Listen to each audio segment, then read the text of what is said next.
With arthritis itself, osteoarthritis, it's really a cumulative effects. I'm not talking about you got in a car wreck, your hip got broke, and now you're malaligned and the doctor can't put it back together, and then it's going to wear out, and they're going to tell you right from the get-go, you're going to need a hip replacement in 10 years or so, or sooner. So I'm not talking about that. I'm talking about a regular individual that hasn't had any other issues, and now they're 65 and they need hip replacement. And they're looking back going, you know what could I have done that really would have prevented that from happening in the first place? So this is where we're looking at, okay? So think of, again, arthritis is really a breakdown of the joint because things are not balanced. And what I mean by things, body systems. So let's take the first body system, mobility. If you have restriction in mobility to any part of the above the joint or the below the joint, you're going to possibly lead to arthritis. And anytime the system's inefficient, it can lead to irritation, inflammation, lead to breakdown of those tissues, which then leads to arthritis long term. Arthritis is not singular, it's cumulative. How did I get arthritis? Because it's all those progressive things, that compound interest in a negative way. It all builds up.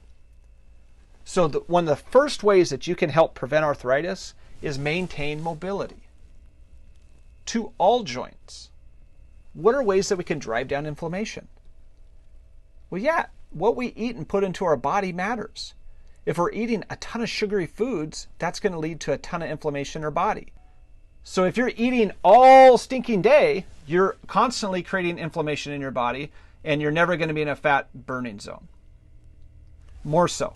That goes into weight management, which is really the hardest one. It's hard because that means we do have to move often. That means we do have to moderate what we're eating, and not just moderate what we're eating, but also moderate when you eat and the type of food you eat. And then on top of it, you have to be careful that the foods that you're eating have not been altered through corporations that now change the cellular process in your body to store more fat. And then the fourth one I have for you is strength.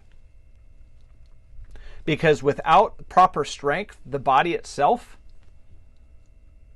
has to compensate. And that is a prime issue for people that have arthritis because it accelerates.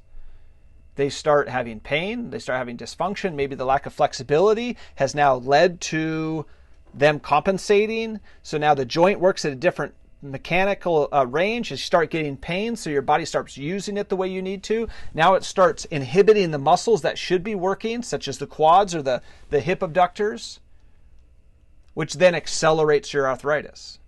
Next thing you know, you're limping, you're using a cane, you can't sleep at night. So the fifth component to help overall is prevent this is proper sleep. So the key is too, if we get proper rest, that's our time that our body starts healing itself and starts building those up. So between sleep, weight management, nutrition, proper flexibility, and building strength around those joints, that is your prevention strategy.